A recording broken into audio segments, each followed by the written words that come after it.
Hey everyone, what's up? This is Dr. Charlie PT. Hope you're doing well. Appreciate you checking out this channel.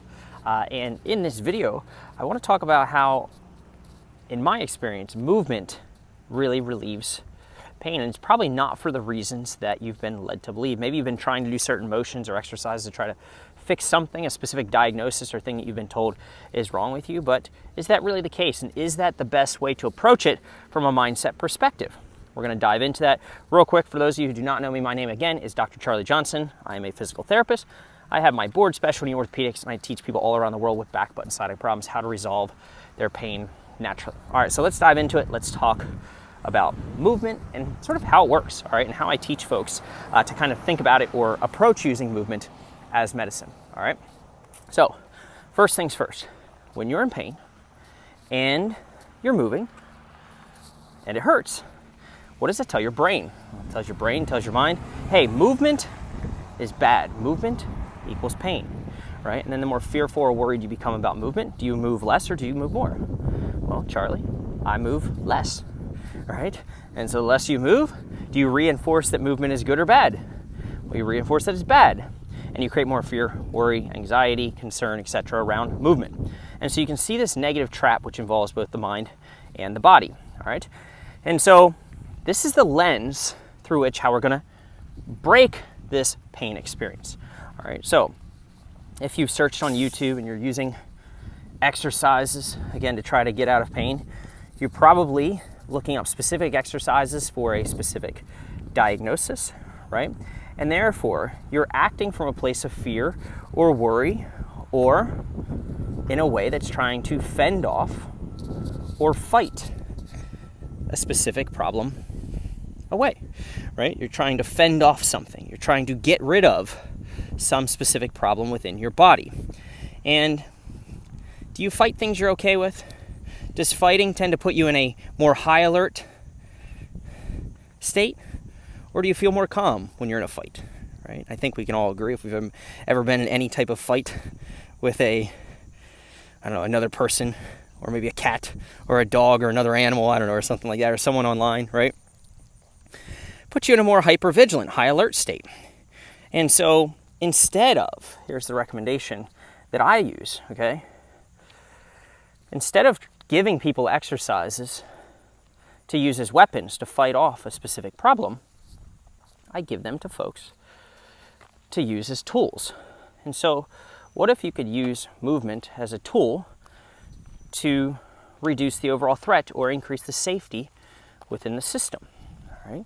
So instead of going into using movement as medicine with the mindset of I've got to do this to fix this thing, which just increases the overall anxiety, hypervigilance, worry, concern, kind of pressure around solving a specific problem, it throws you back into problem-solving mode. Why not look at movement as a way to enter safely a very sensitive nervous system? So Charlie, you're telling me don't do exercise to try to fix anything and or take that approach. Instead, what if you could use movement as a way to allow yourself to feel more safe, all right, as a safety mechanism? So this, in my opinion, is how movement really helps lots of people, right? Do we really have the ability to push a disc back into place by doing press-ups? I don't know. Research doesn't really support that, right? Are we really able to stabilize the SI joint? I don't know. Again, not sure research really supports this, right? And so how does movement really help? Movement can create a sense of safety. It can help break the relationship between when you move, it has to hurt. And the cool thing about that then is that you don't need any specific perfect form or way of doing an exercise. I don't know what my wife's doing back there. She's staring at a tree. There's no special way to do a movement if you look at it as, hey, I'm just trying to find motions that make me feel safe. Right now, my nervous system is sensitive. My mind is like, hey, movement is bad. Doing this activity is bad. And so if I can just find a way to move my body that makes me feel safe, then I can start to break that movement-pain relationship and say, wow, movement doesn't have to be so bad. Movement doesn't have to be painful. And guess what? the more I move in whatever way it is. Here's the cool thing. This is how you can completely invent your own exercises. Right? If you're walking and movement is bad and you're like, hey, well, I'm going to walk like this. Well, that feels really yummy. But is that the right way to do it? I don't think there is a right way to do it. If it feels really yummy, if it feels safe, well, you can't do it all the time, but every once in a while you can figure, okay, well, what is that? Well, that's me side bending this way. All right. And so it's kind of kinking me that way. How could I bottle that up and put it into a motion, right? That I can do over and over and over again. It makes my body feel safe. And so just another way to think of it, use movement, or you might want to consider using movement as a way to increase the safety within the system.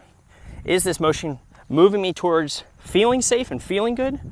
Or is it putting me more on high alert? Am I doing this from a place of scarcity, a place of lack? I'm trying to get rid of this thing? Or you know what? No, I'm doing this motion and it just feels good. It feels safe.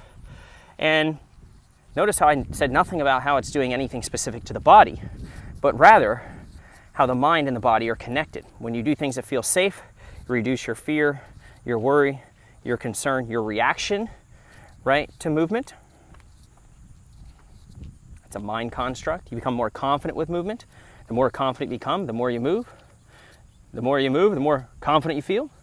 The better you feel, the more you move. The better you move, the better you feel, right? And it just spins that negative feedback loop in the positive direction. All right, so this is how I feel, and based off my experience, that movement really helps people. In my opinion, has very little to do with the physiology of what's happening to the structures in the body. And therefore, I don't approach it like that. Instead, I say, hey, if you're in pain, you're having a pain experience. Your nervous system is wired. It's hot. It's sensitive. Not only are you having trouble or sensitivity to motion, but when you do something, you become fearful of doing it. And that fear breeds less movement. And less movement breeds more fear, etc. Negative feedback loop. And so, perhaps consider using movement as a way to enter a very sensitive nervous system. Therefore, you want to lean into motions that feel good, motions that feel safe, so you can start to disassociate movement with pain. You can start to say, wow, when I move, it actually feels good, all right? And the more you can do this, the more reps you can put in over time, guess what? You create a healing environment, which is conducive to you feeling better, all right? And one that does not reinforce that negative feedback loop and that movement-pain relationship, which is currently negative, and again, starts to break it and move you in the right direction. All right, so just some thoughts there. All right, if you're wondering, man, I'm trying all these different motions and they're not working. Well, are they putting you in a more hypervigilant state? Are they freaking you out? Are you doing from a place of, I got to get rid of this thing? Or could you just drop all of that theory and all that thought and just say, why don't I just look for and or approach this from a place of, how can I make my body feel safe with motion?